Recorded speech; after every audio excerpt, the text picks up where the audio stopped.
Alors donc, bonjour à tous. En ce Time to Talk là, que nous démarrons ce jour, je me présente. Je suis Chantal Morvan. Je suis vice-présidente déléguée au service à la CPME 13. Donc, je vais commencer ce Time to Talk quelques minutes pour vous reparler de la CPME 13. Soyez rassurés, ça ne va pas durer très longtemps, mais j'ai un message important, presque personnel à vous transmettre. Vous savez tous que nous sommes donc un syndicat patronal, la Confédération des petites et moyennes entreprises des Bouches-du-Rhône. Nous sommes là pour défendre les intérêts des TPE, PME, étendre notre réseau, votre réseau et booster votre business.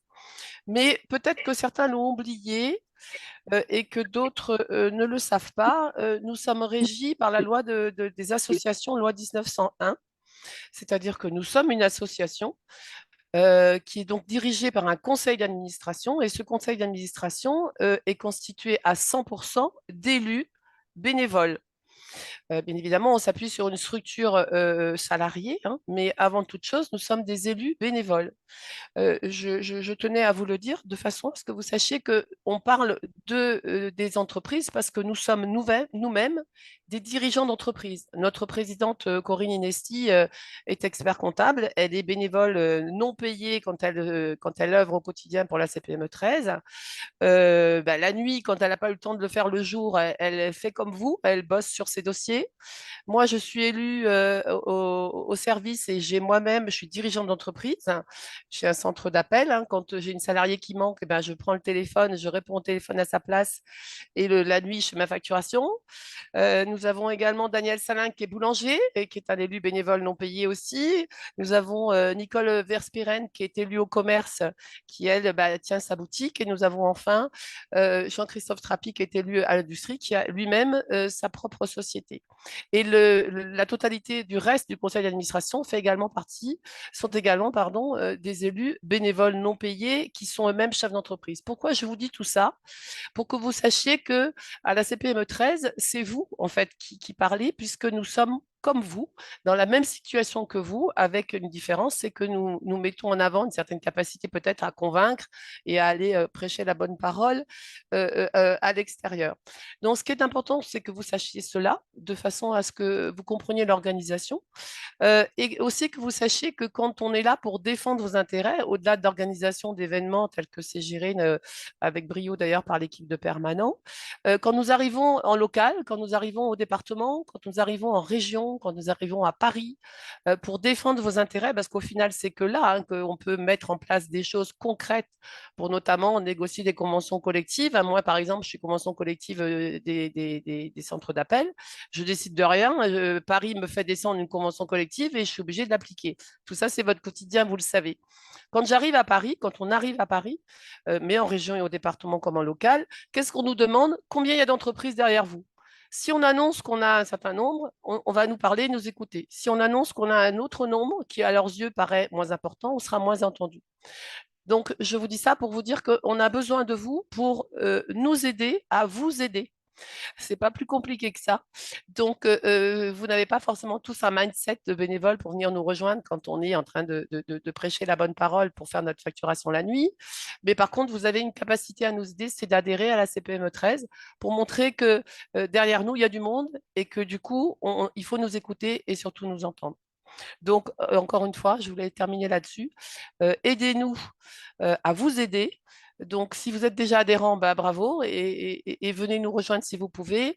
Et si vous ne l'êtes pas, eh ben, venez nous rejoindre aussi en adhérant. Et si vous connaissez d'autres structures qui peuvent adhérer, eh ben, n'hésitez pas à venir nous rejoindre pour entrer dans une famille auquel vous appartenez déjà de facto, mais pour lequel, du coup, vous allez pouvoir nous aider, encore une fois, à vous aider.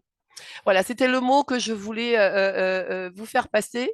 Un mot, je pense, simple et tout bêtement pratico-pratique. Et pour ce qui est des conditions d'adhésion, envoyez un mail hein, sur notre site ou identifiez-vous par ailleurs auprès de la CPME 13 et on vous fera passer bien évidemment les éléments. Voilà. Donc, nous allons passer au thème de notre Time to Talk qui m'intéresse particulièrement puisque moi, je suis déléguée au service puisque je gère un centre d'appel et que j'ai donc des clients. Donc là, je dirais que j'ai 36 casquettes et surtout celle de chef d'entreprise. Nous avons aujourd'hui pour nous en parler une personne S-qualité qui est particulièrement formée à ce sujet de l'expérience client. Qu'est-ce que c'est que l'expérience client? Peut-être un mot nouveau finalement qui correspond à un concept ancien. C'est ce qu'elle va nous expliquer et c'est ce pourquoi je lui passe la main. Merci Chantal, bonjour à tous. Alors, euh, hop, je vais partager. Est-ce que vous voyez tous mon écran? Oui. Voilà, donc Oui, c'est bon. il est temps effectivement de parler d'expérience client. Je vais rapidement me présenter. Donc, je suis consultante en expérience client et j'ai 4 grands domaines d'expertise. Déjà, je travaille sur l'écoute des clients, de vos clients, sur la segmentation et sur la définition des personas pour bien connaître votre cible.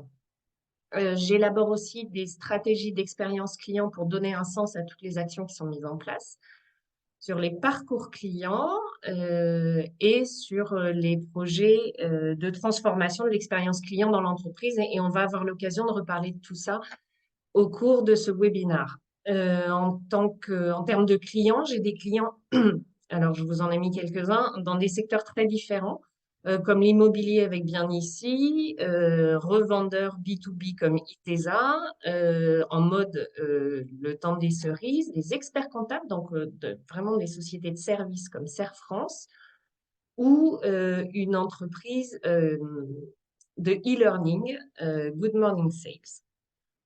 Voilà. Donc, on va rentrer dans le vif du sujet de ce webinaire.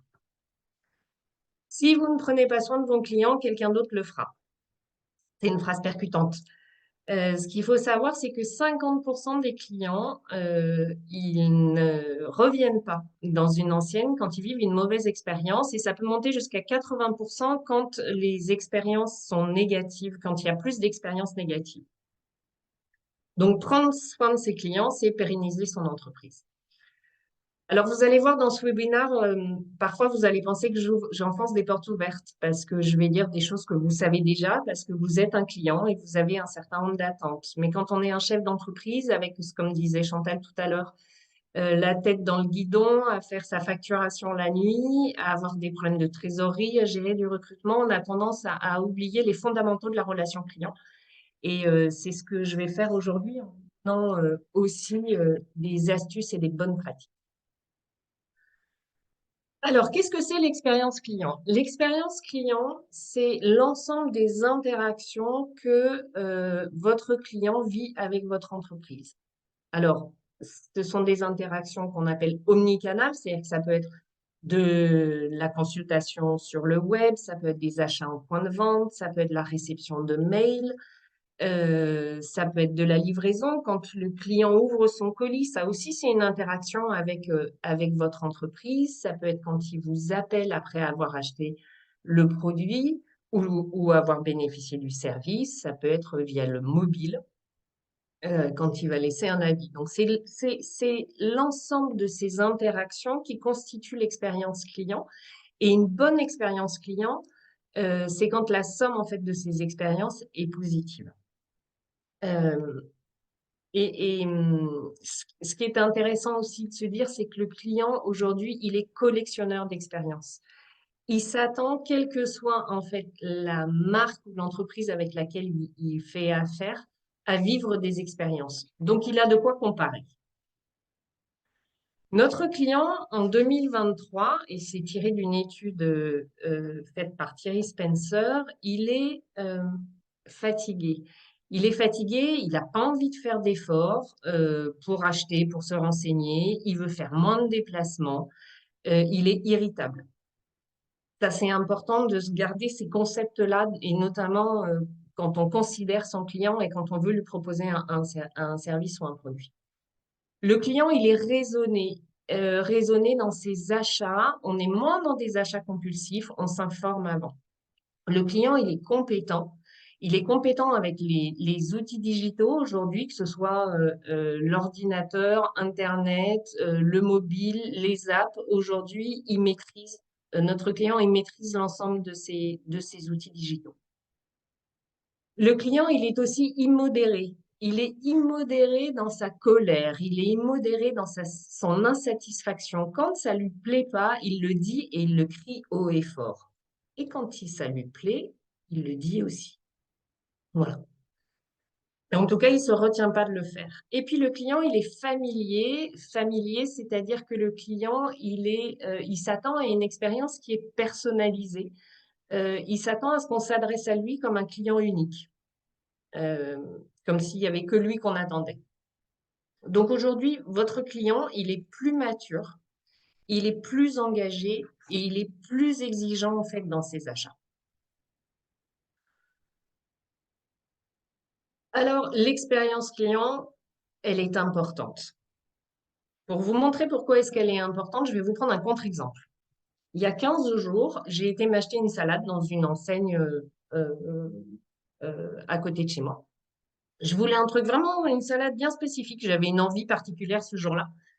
Et en fait, le vendeur, a priori, ne voulait pas me vendre cette salade-là. Il voulait que je prenne un menu. Sauf que moi, je ne voulais pas prendre un menu, je voulais prendre ma salade. J'avais une idée bien précise de ce que je voulais. Il m'a parlé avec dénigrement. Il a fini par bien vouloir prendre la commande que moi, je voulais avoir. Et puis, mais sur un ton, genre, vous faites une erreur. Il n'a pas voulu me donner des informations. Enfin, c'était déplorable. À la fin, il me propose une carte de fidélité, le comble, et que j'ai refusé. J'ai acheté ma salade, je suis rentrée chez moi. La salade, elle était délicieuse. Sauf que l'expérience, en fait, que j'ai vécue, les émotions que j'ai vécues sur le moment, elles étaient extrêmement désagréables. Et du coup, eh ben, j'en parle et j'arrive à en parler à vous aujourd'hui en webinar, c'est-à-dire que une expérience négative, on en parle et j'y retournerai pas. Le produit, il était bon, mais je retournerai pas dans l'enseigne parce que l'expérience client que j'ai vécue, eh ben, en fait, elle était pas bonne pour moi. Voilà. L'expérience client, si elle est pas bonne, c'est déplorable pour votre entreprise. Et je suis sûre que vous avez vous aussi des tas d'exemples comme ça où vous avez vécu des moments qui vous ont pas plu dans des anciennes et du coup, vous y retournez pas. Alors, si je reviens à quelque chose de plus positif, je vais vous détailler les enjeux positifs, en fait, d'une bonne expérience client. Pourquoi est-ce qu'il faut avoir une expérience client réussie? Le premier, c'est capitaliser sur ses clients actuels. Fidéliser ses clients, c'est essentiel pour une entreprise parce que ça assure la pérennité du business. En offrant une expérience client réussie à à vos clients, vous allez faire en sorte qu'ils reviennent. Ils vont être contents, voilà, ils vont être satisfaits et donc ils vont revenir. Et quand ils vont revenir, ils vont acheter peut-être plus ou ils vont réacheter. Et puis ensuite, ils vont vous recommander. Ils vont en parler autour d'eux, ils vont en parler à leurs amis, à leur famille. Et en plus, eux, ils en parlent avec émotion. Ils parlent avec leur vécu. Ils parlent sans effort, en fait, de l'expérience. Donc, finalement, ils vont devenir des ambassadeurs de votre marque euh, naturellement, sans effort, et c'est de la recommandation gratuite. Un point qui est important, comme on sait que ça coûte 5 fois moins cher de fidéliser un client que d'en acquérir un nouveau, on est vraiment sur un sujet d'expérience client pour fidéliser ses clients. Et on va le voir après euh, pour optimiser ses coûts. Donc, optimiser ses coûts, donc il y a cette acquisition qui est moins chère, on va le voir en détail. Et puis, ce qu'il faut savoir, c'est que 87% des Français, ils consultent des avis avant d'acheter. Et vous, vous consultez des avis avant d'acheter. Vous allez sur Internet, vous regardez sur les sites ou sur Google, vous allez regarder en fait ce que d'autres consommateurs ont pensé du produit ou du service. Un client qui est satisfait, il va être susceptible de laisser des avis qui sont satisfaisants. Donc, ça va améliorer votre réputation. Et ça va faire de la recommandation, encore une fois, gratuite, peu coûteuse.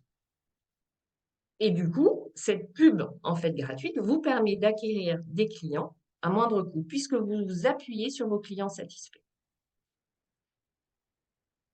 Le troisième sujet, c'est se différencier de la concurrence. Il y a une étude qui a été faite il y a peu de temps qui montre que 60% des clients sont prêts à payer plus cher pour une meilleure expérience client.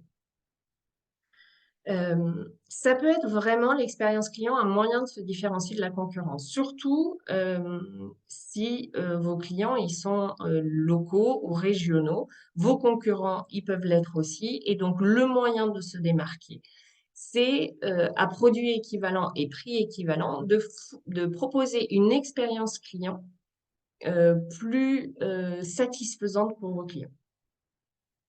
Un exemple, je pense que vous vous souvenez quand Free a sorti sa box à prix cassé.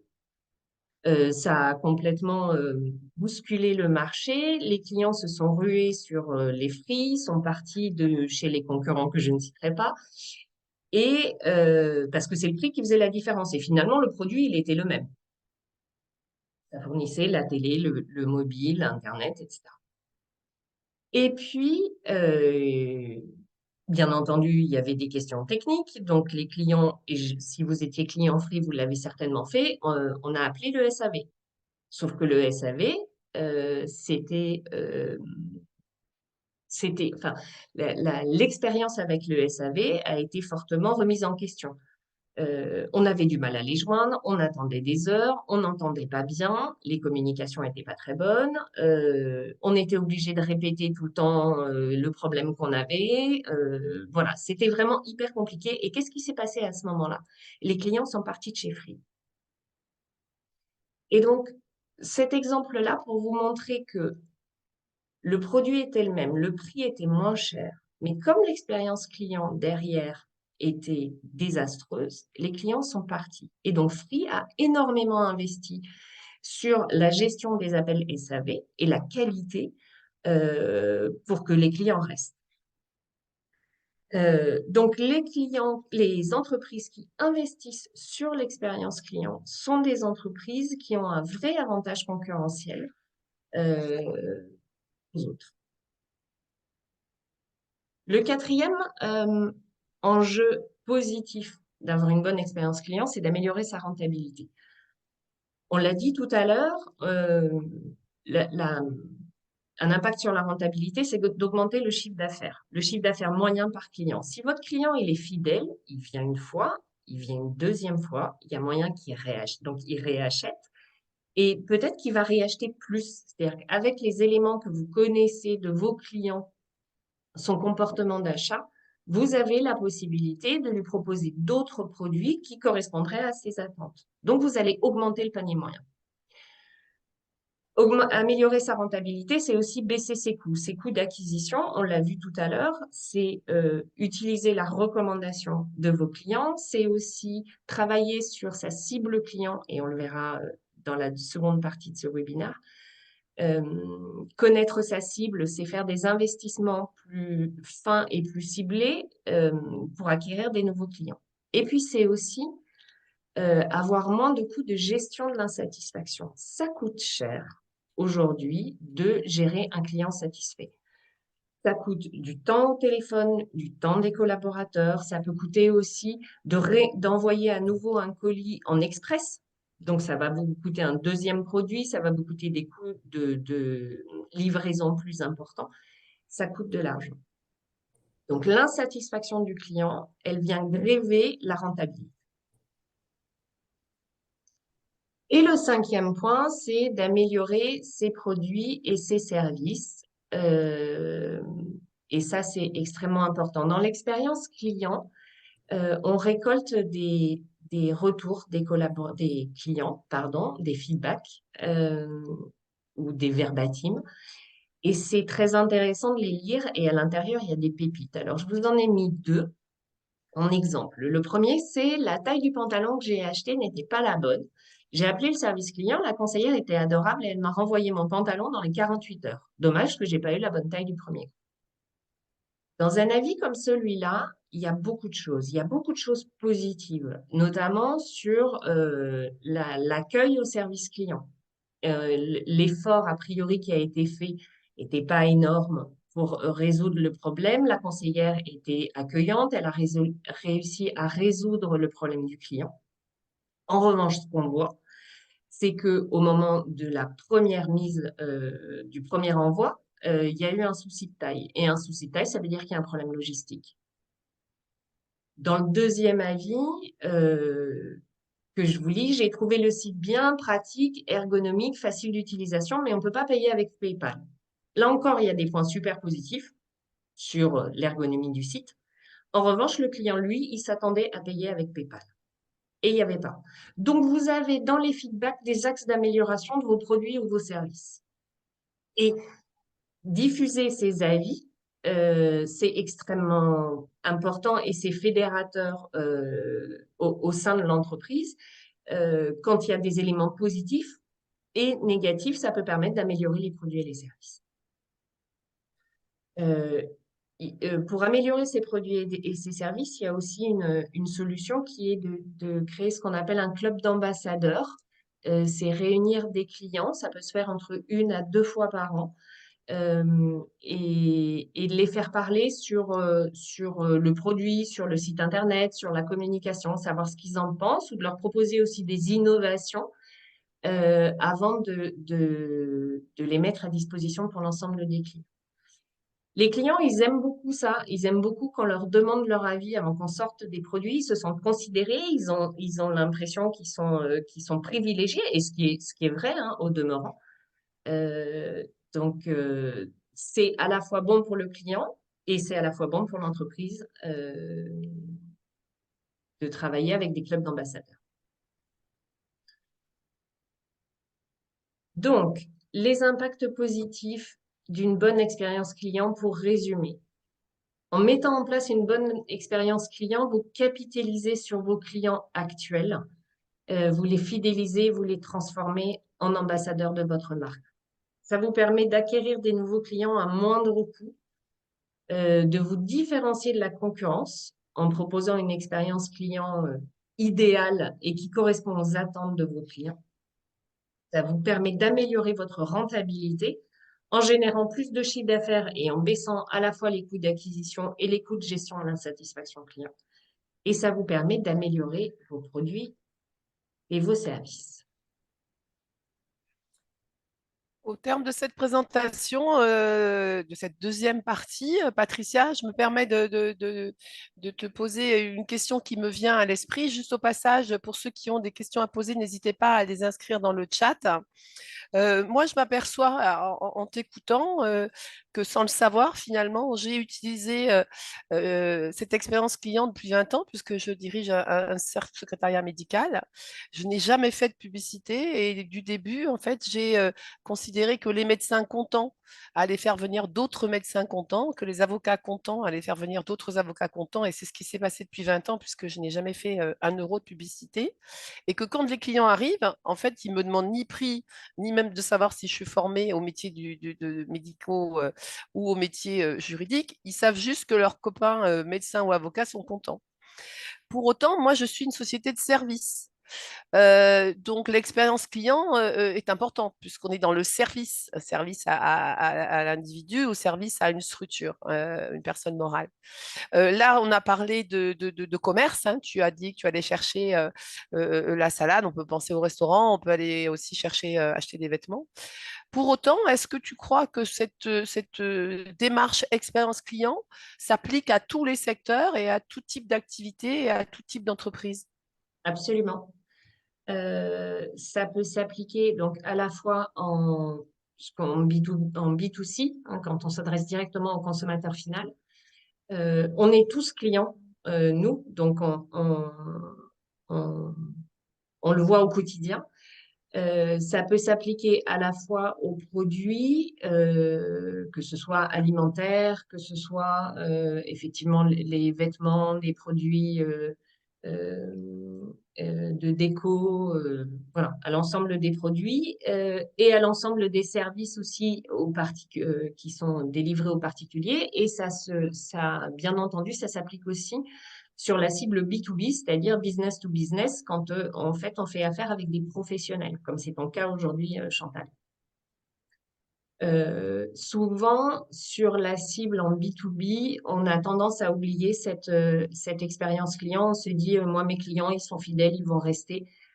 Sauf qu'en fait, la concurrence, elle est de plus en plus rude. Et comme nos clients professionnels sont aussi des clients particuliers, ils ont ce même niveau d'exigence, en fait. C'est-à-dire qu'ils attendent de leurs fournisseurs professionnels euh, ils ont les mêmes attentes de professionnalisme, on me répond vite, on fait pas d'erreur dans ma commande, si j'ai un problème, on m'aide rapidement et avec les moyens enfin, tous les moyens possibles. Oui, ça s'applique à tous les secteurs. Donc la démarche étant de quelque part sécuriser l'existant, d'abord Ouais, s'inquiéter ouais, d'ancrer l'existant, et c'est presque l'existant qui va faire la démarche de prospection naturellement. exactement, Mm. Donc, exactement. et donc, du coup, parfois, parce que c'est vrai que dans les TPE, PME, on a tendance à se dire, bon, bah, le client, il dit rien, super, je bronche pas. Mais en fait, il faut aller chercher l'assentiment du client presque, Ouais, ouais, et s'inquiéter de savoir s'il est content, plutôt que de se dire, tant qu'il n'a rien dit, c'est qu'il est content. Parce que peut-être, et ça, moi aussi, je l'ai constaté, le client ne dit rien, mais c'est pas pour autant qu'il est content et que s'il y a une sirène qui passe à la porte, eh ben, il va l'entendre, surtout s'il y a un sujet sur lequel on ne l'a jamais interrogé, dont il a d'ailleurs jamais parlé. Mais finalement, si la sirène lui parle avec des mots doux, il va l'écouter. tout à fait. Et qui va lui dire en plus ce qu'il attend qu'on lui dise. Voilà. Avec les clients, faut jamais s'asseoir sur ses acquis. Il faut toujours réinterroger et on va le voir, réinterroger les clients régulièrement parce que le client, il évolue. Le client, ce qu'on disait tout à l'heure, hein, c'est un collectionneur d'expériences et quand il voit dans une expérience un truc qui lui plaît vraiment, ce qu'on appelle l'effet waouh, hein, en expérience client, il va le chercher ailleurs. C'est un peu comme la drogue. Il va aller chercher ailleurs cet effet waouh. Et si on reste sur ses acquis et que finalement on fournit une expérience client assez voilà, linéaire, et ben effectivement, le jour où il y a une sirène qui arrive avec un effet waouh, le client il va passer ailleurs. Alors du coup, on a envie de savoir, alors qu'est-ce qu'on fait pour Qu'est-ce qu'on avoir une fait? expérience client réussie? Qu'est-ce qu'on fait? Alors, je vous propose 6 étapes clés d'une expérience client réussie. Bon, la première, c'est de connaître ses clients. Connaître ses clients en segmentant sa base client, c'est-à-dire segmenter, c'est trouver des caractéristiques communes à vos clients et constituer en fait des groupes de clients qui ont ces caractéristiques communes. Alors les caractéristiques, ça peut être à la fois des caractéristiques démographiques, l'âge, le sexe, le CSP, ça peut être des critères géographiques. Hein, c'est très local, est-ce que c'est régional, international? Psychographique, c'est un comportement qui est lié à des valeurs. Par exemple, des personnes qui consomment bio, en fait, elles ont des valeurs, mais elles consomment en fonction de leurs valeurs. D'accord? Donc, c'est vraiment un style de vie qui est lié à des valeurs. Ça peut être aussi des caractéristiques comportementales. Alors, on est dans les comportements d'achat, par exemple. Est-ce que c'est une cible de client qui va aller se renseigner sur Internet, mais qui achète systématiquement en point de vente? Est-ce que c'est des gens qui n'achètent que en digital? Est-ce que c'est des clients euh, qui utilisent le click and collect? Voilà, donc on est sur des comportements d'achat. Et puis, il peut y avoir aussi des caractéristiques basées sur la valeur, c'est-à-dire ce que le client dépense chez vous. Une fois qu'on a trouvé ces caractéristiques, le critère en fait le plus représentatif, c'est celui-là qui permet en fait de définir des segments. Donc déjà là, c'est une première euh, façon de connaître vos clients, savoir à qui vous vous adressez. Le deuxième, c'est comprendre leurs besoins, comprendre leurs attentes. Qu'est-ce qu'ils veulent les clients en fait? Qu'est-ce qu'ils veulent que la petite sirène, pour reprendre l'expression de Chantal de tout à l'heure, la petite sirène leur dise à l'oreille? Pour ça, il faut les écouter. Alors, vous pouvez les écouter en faisant des sondages, vous pouvez les écouter en observant leur comportement d'achat, est-ce qu'ils viennent, est-ce qu'ils réachètent, etc. Vous pouvez organiser des groupes de discussion et puis surtout, vous pouvez lire les commentaires, les avis et dans ces avis-là, hein, comme on l'a vu tout à l'heure, enfin, c'est bourré de pépites en fait. Et c'est là que vous allez voir quelles sont les attentes des clients et quels sont leurs irritants. Qu'est-ce qui, dans l'expérience que vous leur avez fournie, leur déplaît? Le petit caillou dans la chaussure qui fait que ça coince. Alors, ça peut mener jusqu'à l'insatisfaction totale ou ça peut être juste comme dans les avis que je vous ai proposés tout à l'heure. C'est pas mauvais, mais ça aurait pu être mieux. D'ailleurs, un petit truc à ce propos-là, je vous incite à ne jamais laisser un avis sans réponse, qu'il soit positif ou négatif, et encore plus quand il est négatif. Et quand il est négatif, vous avez un client insatisfait, creusez l'insatisfaction, appelez-le, et le client, il a besoin de se sentir considéré et, et, et de l'appeler, en fait, c'est une vraie marque de considération, ils se sont entendus. Ils se sont valorisés et vous, ça vous permet de renverser la tendance. Une fois que vous avez écouté vos clients, vous êtes en mesure de donner vie en fait au segment que vous avez travaillé sur votre base et de faire ce qu'on appelle des personas, qui sont des représentations fictives de vos clients. Ces personas, leur vocation, c'est c'est d'être diffusés dans l'ensemble de l'entreprise pour mettre le client au cœur des préoccupations de tout le monde.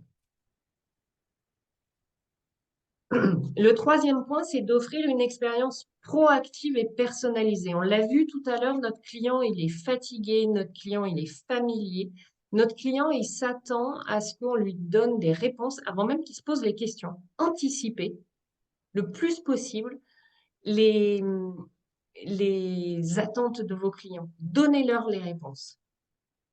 Et personnaliser, c'est-à-dire que l'idée, on est vraiment dans euh, euh, comment je fournis à telle cible de client la meilleure expérience. Je vais vous donner un exemple.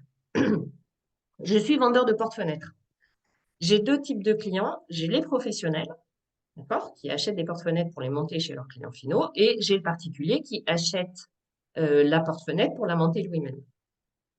Je ne vais pas fournir à mes deux cibles clients la même expérience. Leurs besoins ne sont pas les mêmes. Déjà, en termes de communication, je ne vais pas afficher le prix TTC pour les clients pro, je vais leur afficher le prix hors taxe et vice-versa pour le client particulier. Je vais peut-être, en fonction des attentes de mes clients, insister sur la disponibilité rapide pour les professionnels et insister sur la notice de montage pour les particuliers. Et sur une enquête de satisfaction, je vais poser la question assez vite à mon client professionnel. Est-ce que ça a été facile à monter peut-être au bout d'une semaine, 15 jours après l'achat? Et à mon client particulier, je vais lui envoyer une enquête de satisfaction un an après en lui disant est-ce que vous êtes satisfait de notre porte-fenêtre? Donc, on va avoir des parcours clients actuels, c'est-à-dire des chemins l'ensemble des interactions qu'on va avoir avec mes clients qui vont être différentes en fonction des cibles. Et puis, en tenant compte des irritants qu'on a pu identifier à l'étape précédente, améliorer ce parcours client et définir les mesures à prendre pour gommer ces irritants.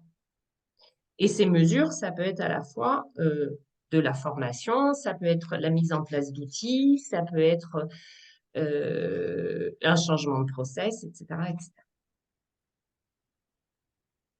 Le quatrième, la quatrième clé pour une bonne expérience client, c'est de former vos collaborateurs.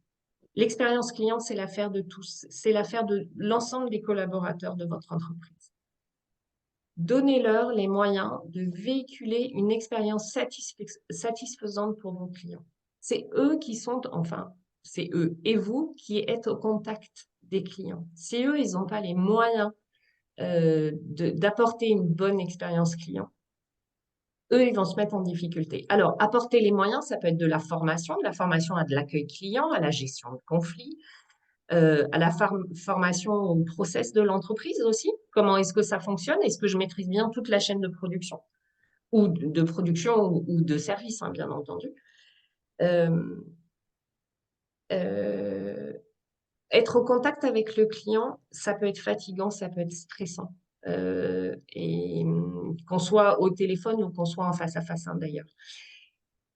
Vos clients, vos collaborateurs, pardon, s'ils sont stressés, ils risquent de partir. Et du coup, ça vous fait des recrutements supplémentaires à faire, de la gestion de l'absence, etc. C'est très compliqué. Donc, donnez-leur les moyens, eux aussi, d'être bien dans leur boulot, d'être bien dans l'accueil des clients, dans la gestion de cette expérience client. Juste un sujet, c'est vos collaborateurs, donnez-leur aussi les moyens de remonter l'information, de remonter l'insatisfaction, excusez-moi, de remonter l'insatisfaction de vos clients. Ouvrez-leur en fait les portes, ils ne sont pas les seuls à gérer l'expérience client. Le dernier point, enfin l'avant-dernier point, c'est la mesure de la satisfaction client. Il y a plusieurs indicateurs qui permettent de mesurer la satisfaction du client. Moi, je vais vous en proposer 3. Le premier, c'est le NPS, Net Promoter Score, qui permet de mesurer la recommandation, pardon, que peut faire le client. La question, c'est est-ce que vous recommanderiez ma marque autour de vous? Ça, c'est assez factuel. C'est une enquête qui se fait une fois par an. Et derrière, on a un indicateur qui permet d'expliquer en fait cette recommandation ou pas, qui est le CSAT, qui est un indicateur, juste l'indicateur de satisfaction client. Est-ce que vous êtes satisfait de l'expérience que vous avez vécue avec nous? Et vous connaissez ça, vous recevez des mails, vous recevez des, des,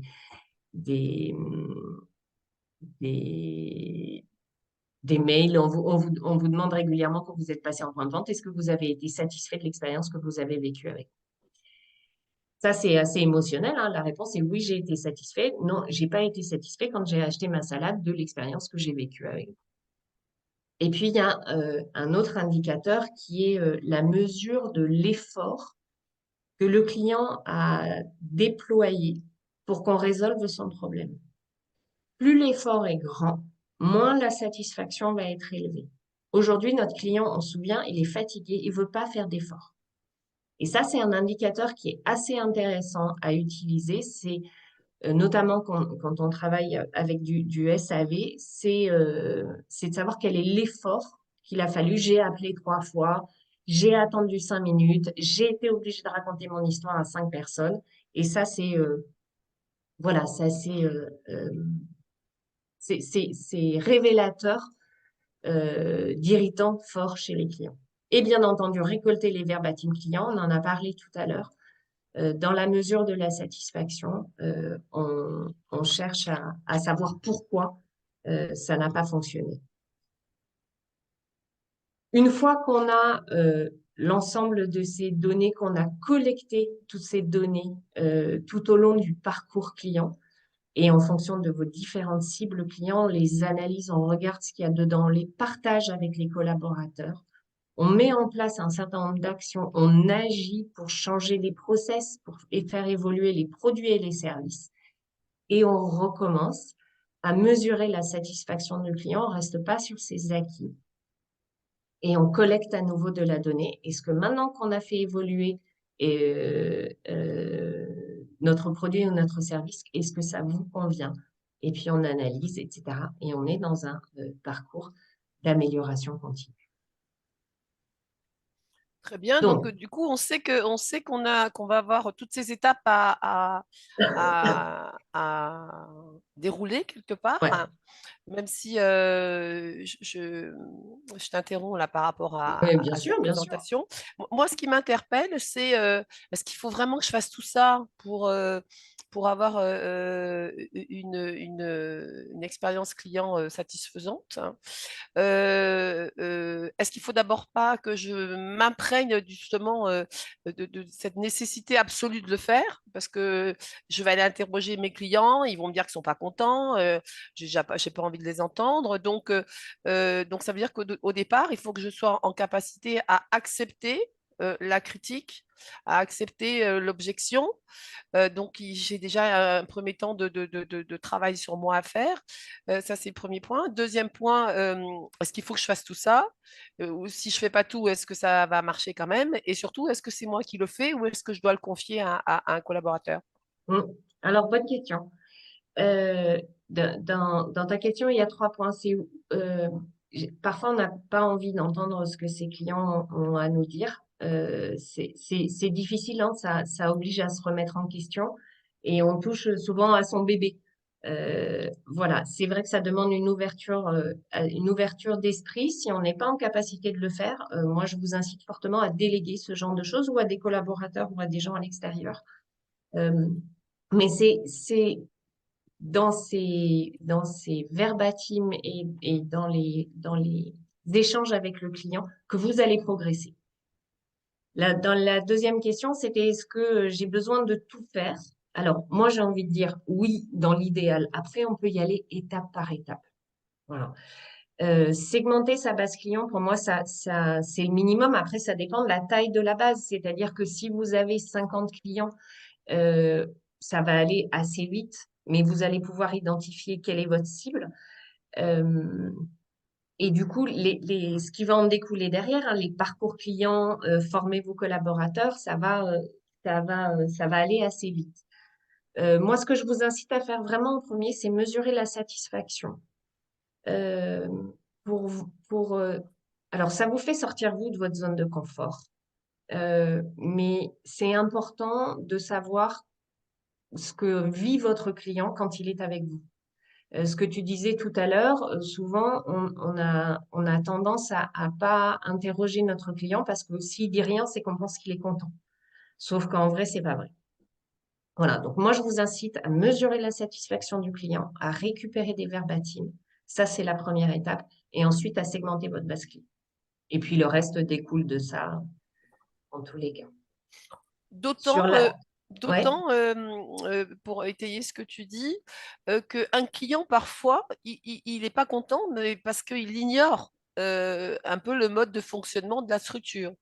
Moi, ça m'est arrivé, par exemple, qu'un client ne soit pas content de telle ou telle situation, et quand je lui explique pourquoi telle ou telle chose est Mm, arrivée, il me dit, ah oui, c'est vrai, vous avez raison.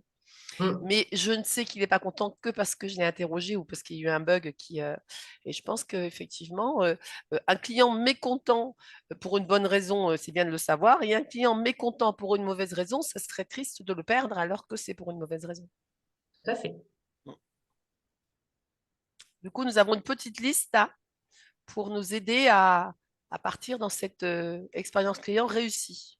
Tout à fait. Donc voilà, moi je vous incite à travailler dessus, hein.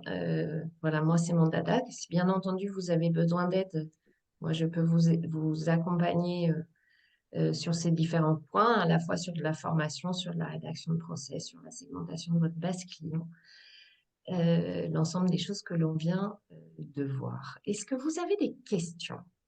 Alors, j'ai regardé le chat, je n'ai pas vu de questions, mais peut-être qu'il faut un temps aussi de réflexion. N'hésitez pas hein, à noter vos questions. Après, bien évidemment, les coordonnées de Patricia sont également à votre disposition pour que tu as peut-être un slide là-dessus, d'ailleurs, Patricia, en fin de Oui, présentation.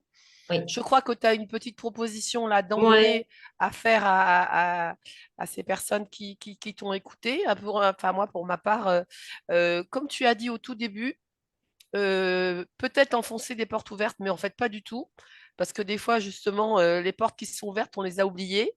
Et le fait de repartir quelque part à l'essentiel, carrément à la base, ça permet eh ben, de remettre un petit peu l'église au centre du village. Et moi, je trouve que ces portes ouvertes n'étaient pas si ouvertes que ça. Donc, je trouve que cette présentation est très complète. Et donc, voilà, je te laisse formuler ta demande. Et avant que tout le monde ensuite nous quitte, je vous garderai quelques secondes pour vous donner quelques informations sur l'actualité de la CPME 13. Alors, oui, Je crois il me qu'on a une demande. question là, regarde. Ah, Oui. Quel type de support pour faire un questionnaire client vous a amené le plus de réponses mail, téléphone, etc. ça dépend de la cible, j'ai envie de vous dire.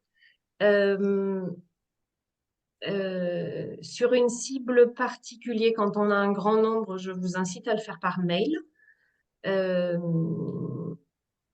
euh, le SMS fonctionne bien. Parfois, on peut avoir aussi la complémentarité des deux, c'est-à-dire qu'on peut envoyer par mail et pour ceux qui n'ont pas ouvert, envoyer par SMS derrière. C'est-à-dire qu'on cumule plusieurs canaux de diffusion du sondage.